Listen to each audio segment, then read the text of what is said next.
This is Rabbi Son, hot takes on news, pop culture, and religion, hosted by Rabbi Patrick, that's me, and my son Javon. Spiritual, irreverent, always fearless, produced by Darshan Yeshiva. How's it going there, Javon? Fine. Have you been enjoying our series that we've been doing of Am I the Blank Blanks? Yeah, people are interesting. People are interesting, and you know what's really interesting from my perspective is Jewish weddings. So I got a lot of those. I probably officiate 25 to 30 ceremonies a year. All right, let's do it. So am I the blank blank for refusing to hire a kosher catering company for my wedding? So 28-year-old female getting married in April. My brother, 34-year-old, reached out about the catering because his girlfriend is Jewish and needed a kosher meal. And she's 37. So 28-year-old bride, 34-year-old brother, 37-year-old girlfriend. I was fine with that. We had guests who had nut, dairy, and gluten allergies, so I added it to my list of special meals to add, okay? When I told him what I planned on having for appetizers, dinner, and dessert, he got upset, saying that what I chose wasn't kosher. I was confused because I planned on having a specific meal for the girlfriend, and he said that won't work because it's not just about the food, but how it's stored and prepared. And that technically is true. If the catering company I chose wasn't kosher, then certain foods would be stored together, preparing at the same time, served at the same meal, etc. He basically told me that I'd have to hire a catering company specifically for kosher meals and change my entire reception meal plan. I'm not doing that. I plan to have a seafood bar, which I think she means like shellfish and stuff like that, which is a big no-no for kosher diets, among several other foods I couldn't have at my wedding anymore.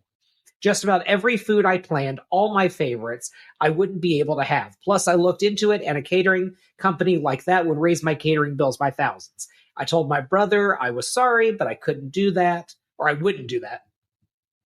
He got angry, saying that I'm purposefully excluding his girlfriend, and when I suggested she bring a separate meal, instead he got even more mad, saying that it was horrible of me to expect that of her.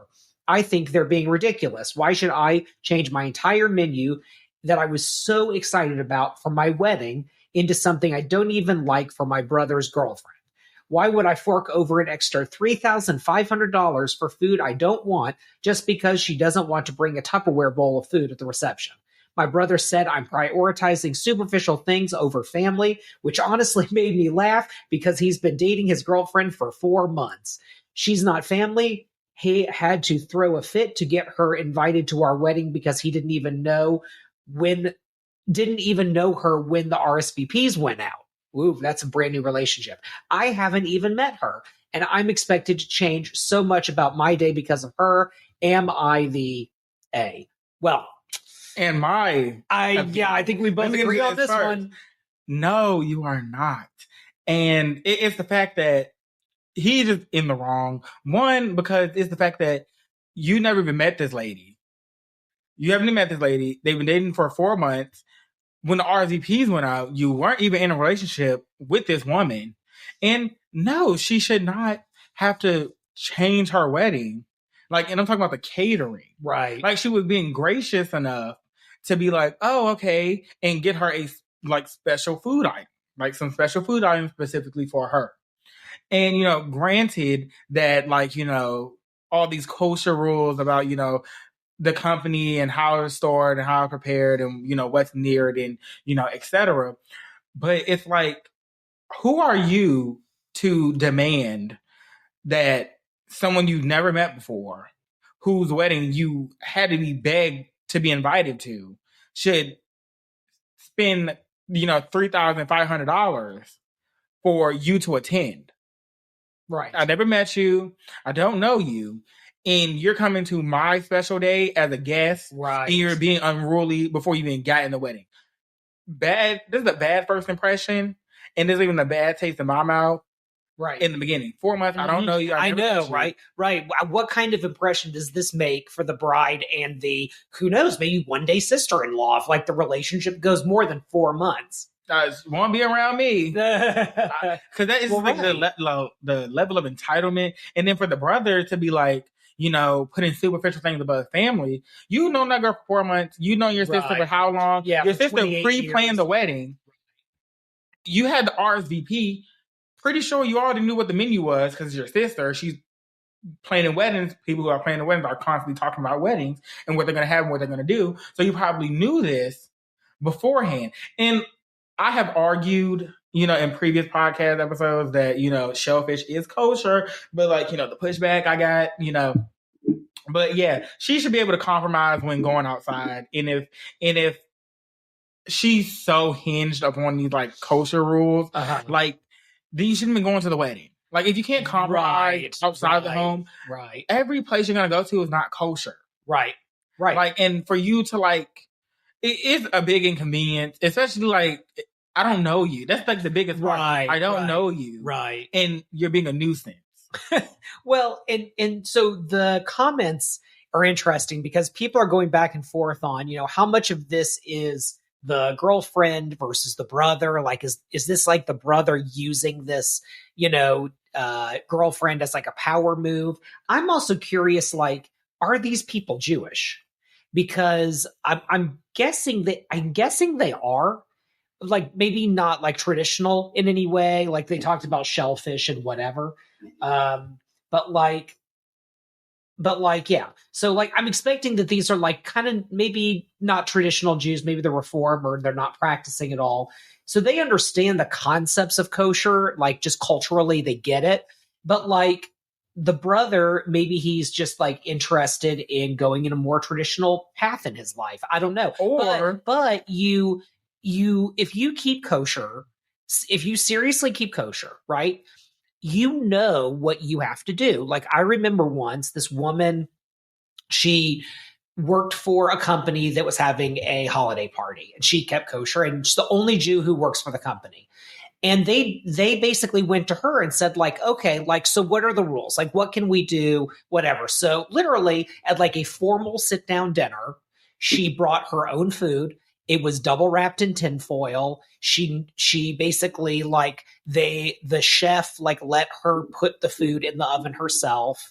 And it was okay if it was warmed up that way. She brought her own fork, knife, and spoon. The only thing that she was getting from there was drinks from the bar, I think, right?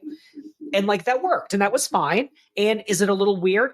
Yeah, but so what? I mean, it's more weird for this random girl to be showing up and be at this place. Thank you for changing your whole wedding for me. Come on. Yeah, but I was gonna say maybe the brother asked the girlfriend, what are the rules and stuff, right? And, since they're dating, they're talking about it. I don't think these people are Jewish. You don't think they are? Okay. Well, which then begs the question, what is this Orthodox Jewish woman, if she takes her religion so seriously, why is she dating a non-Jewish guy?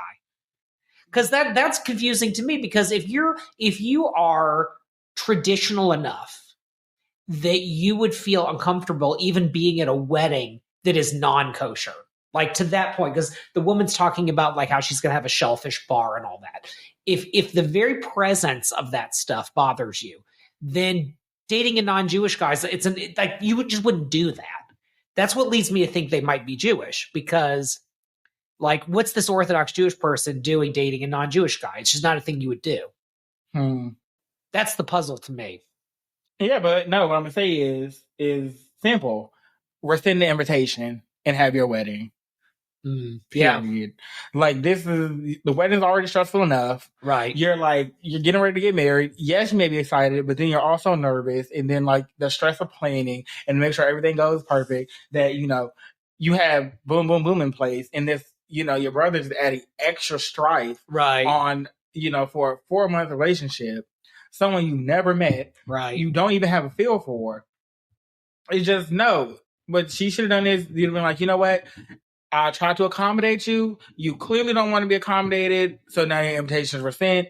And then, put them on mute and had her wedding and then readdressed it then. I would be tempted to take the brother out of the picture and to say hey, I've got people who have different kinds of allergies and whatever. I've had to talk to them to find out what they can and can't eat. So for example, the nut allergy thing. So some people just are sensitive to it, right? They won't eat peanut butter.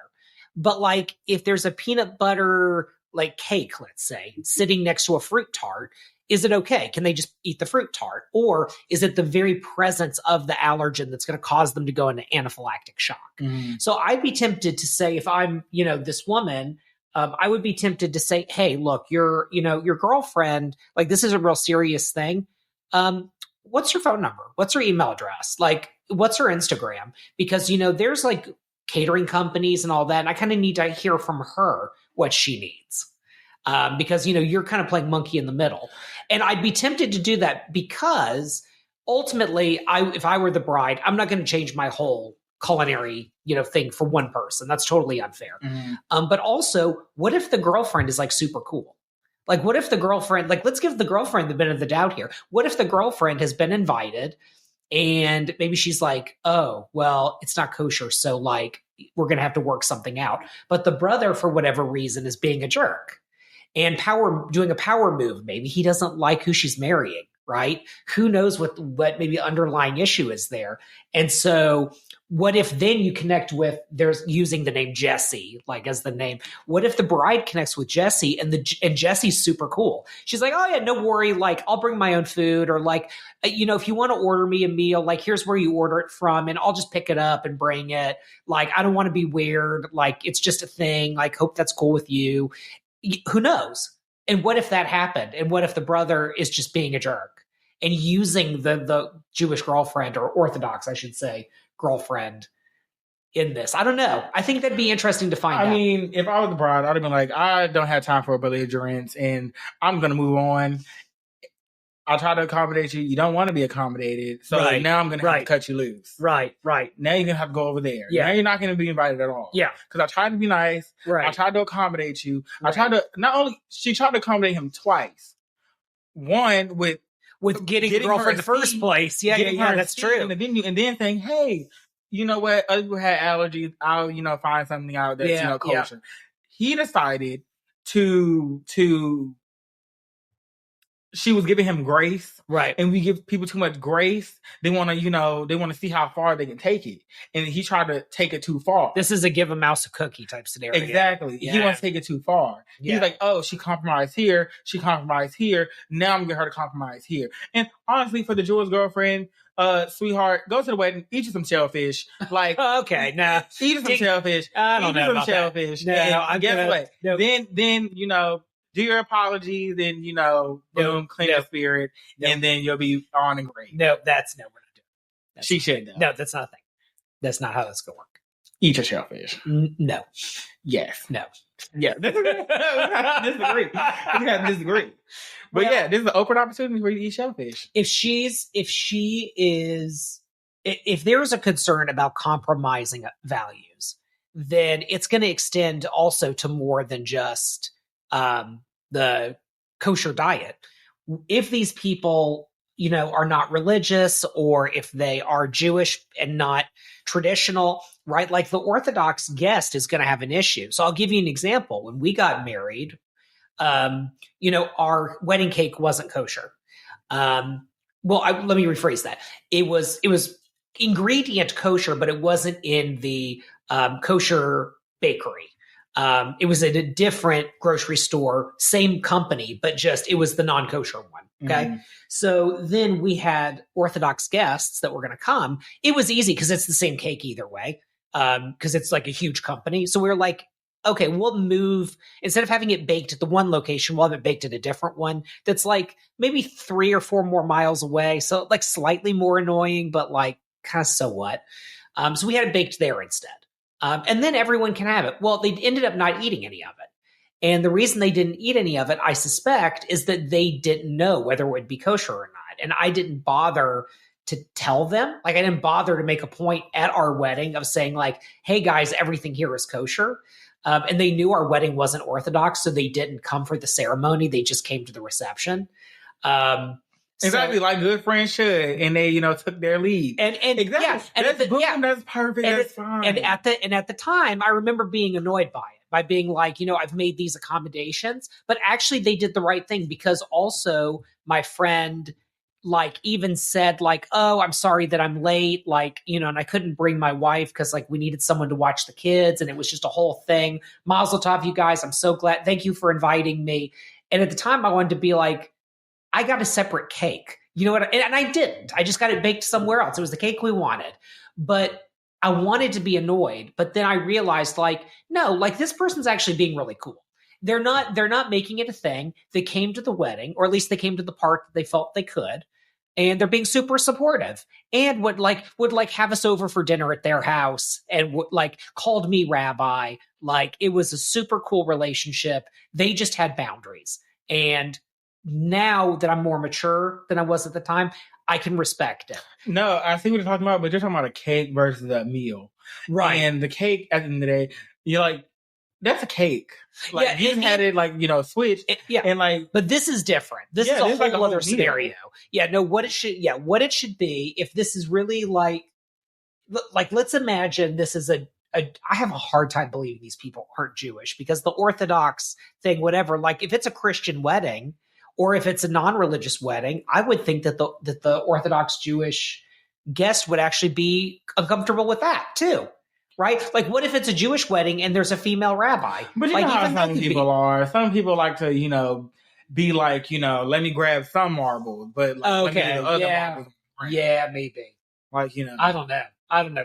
But no, don't change your whole wedding for this one guest. Reach out to her. Reach out to this person to find out what they're about. Yeah, and if they feel you know, super difficult, then you know what you got to do. Yeah, kind of.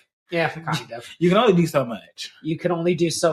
Yeah, I mean, I don't know. I don't think the girlfriend should have been invited to the wedding in the first place, really. That's a whole other, honestly. That's a whole other thing. I would have been like, sorry, we can't squeeze you in. Actually, she said that I'm not going to invite you. I don't know you. Right. Like, you've been dating for 4 months, and those 4 months, I haven't met you once. So, yeah. Don't invite people to your wedding that you don't know, especially in a 4-month relationship. You don't want people who's not, you know, going to be in there long term in those wedding photos. Yeah, that's a fair point. All right, good stuff. Thank you, Javon. Thank you to our sponsors at Darshan Yeshiva for making this content possible. Darshan Yeshiva provides beginner-level online Jewish learning, including the very popular Conversion to Judaism program, with sponsoring rabbis and students all over the world. Start your Jewish journey any place, anywhere, and anytime with our conservative, reform, reconstructionist, Jewish renewal, humanistic, and post-denominational rabbi mentors. Become the Jew you always wanted to be with Darshan Yeshiva.